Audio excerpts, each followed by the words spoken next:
Gondwana land guys UPSC MPSC साठी फार critical area आहे, हा फार इम्पॉर्टंट एरिया आहे जो plate tectonic theory quantitative drift थेअरीने रिव्हील म्हणा किंवा आयडेंटिफाय केला. It was in exist. मग या पार्टवर खूप वेळेस क्वेश्चन विचारलेला आहे त्या पोटेन्शियलवर फॉर्मेशनवर नेचरवर. आणि आज आपण DWP सेशनमध्ये येस आन्सर रायटिंगमध्ये बघणार आहोत त्याचं कसं मिनरल सिग्निफिकन्स आणि त्याचं लिमिटेशन्स काय हे कनेक्ट करणार. So watch it till the end. तुम्हाला पूर्ण 10 मार्कर स्ट्रक्चर कसा फिट बसेल हे सुद्धा इथे डिस्कस करणार आहोत आपण. ओके, सो सबस्क्राईब करायला सुद्धा विसरू नका. बघा क्वेश्चन काय. Despite India being one of the countries of Gondwana land, ठीक है, so one of the countries of Gondwana land, its mining industry contributes much less to its GDP in percentage. Discuss.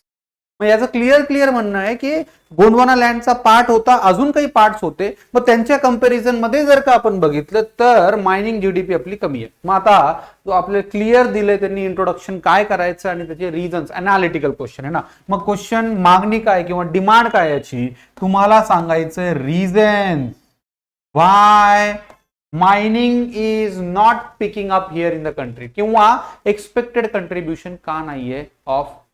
Okay, so मग काय करणार आता आपण इथे मग try करा एखादा मॅप तुम्ही ड्रॉ करताय गोंडवाना लँड ड्रॉ करून किंवा मग इंडिया आणि मायनिंग रिझन्स राईट. तर तो तुम्ही ड्रॉ करू शकता what ever you feel it suitable. मग आता आन्सर क्वेश्चन आता 150 वर्ड साठी लिहायचं आहे आपल्याला, बरोबर आहे गाईस. येस 150 वर्ड साठी आहे. तुम्हाला काय वाटतं की काय काय इंट्रोडक्शन कन्क्लुजन बॉडीमध्ये लिहिता येईल आपल्याला ते सुद्धा मला कमेंटमध्ये सांगा. मी तर तुम्हाला इथे एक्सप्लेन करतोच आहे. ओके, सो बघा इंट्रोडक्शन और प्रस्तावनेमध्ये काय करणार आपण पहिले क्लिअरली सांगून द्या की in comparison with the other countries of Gondwana land काय स्टेटस आहे. मग इंडियाचा मायनिंग जीडीपी जो कंट्रीब्यूट करतोय 2 to 2.5% प्रायमरी ऍक्टिव्हिटी. पण when it comes to Australia जो गोंडवाना लँडचा पार्ट होता 10% आहे. साऊथ आफ्रिका त्याचा कॉन्ट्रीब्युशन आहे 8 to 9% ऑफ जीडीपी.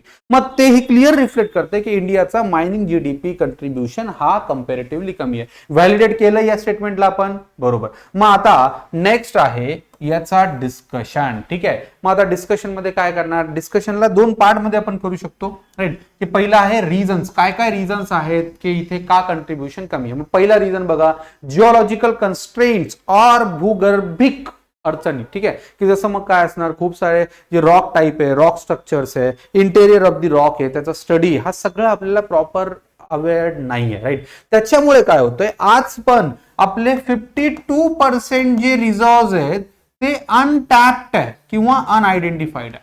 मग जर का याचा असा नेचर असेल तर मग ऑब्वियसली गोष्ट आहे की इथे आपल्याला मायनिंग एक्सप्लोरेशन फार जास्त करता येणार नाही, बरोबर.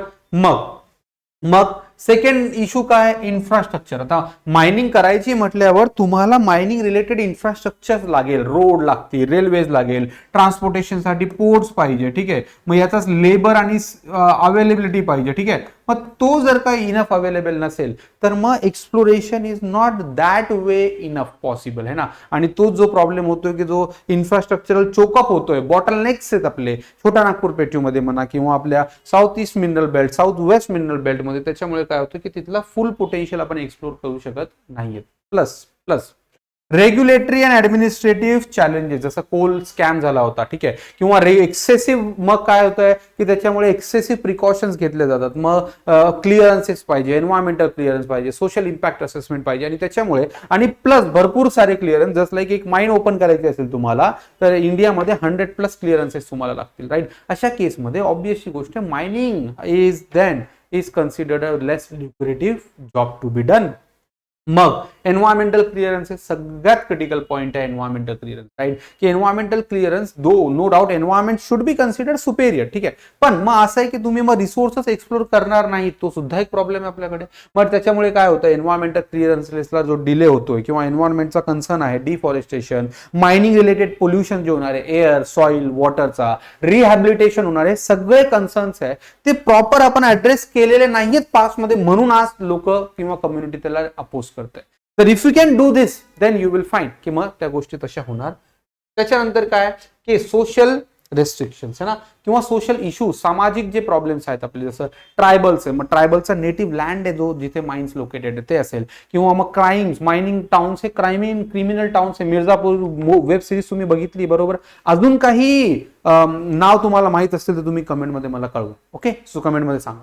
तो सोशल रेस्ट्रिक्शन्स है ना, social issues equally are what in there. Then technological issues or technological reasons also, तांत्रिकी ज्याला म्हणतो आपण.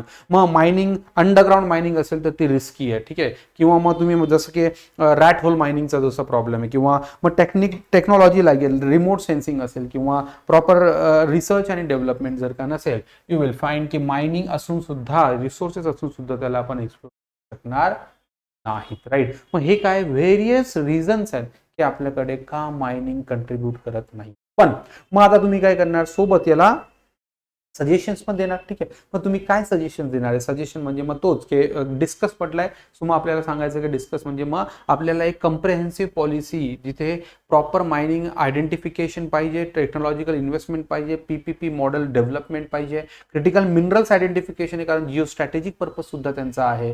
Then community awareness and participation should be considered very important. Right. So जर का ह्या गोष्टी आपण केल्या तर मायनिंग सुद्धा आपल्याला सस्टेनेबल मायनिंग सुद्धा करता येईल. किंवा याला एक तुम्ही वर्ड यूज करू शकता जो कन्क्लुजन मध्ये आपण करणार आहोत, निष्कर्ष.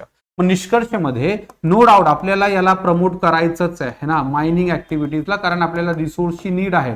India wants to be develop by 2047. But green mining हा का आपला डेव्हलपमेंटचा वे असू शकत नाही. That equally we shall. So India should explore or increase the mining contribution GDP here in the country, but that should be by means of green mining and strategies. So keeping society, keeping environment, keeping resources and people in right synchronization to yield the development of the. I hope तुम्हाला कळालं असेल कसं structure आपण इथे answer करू शकतो.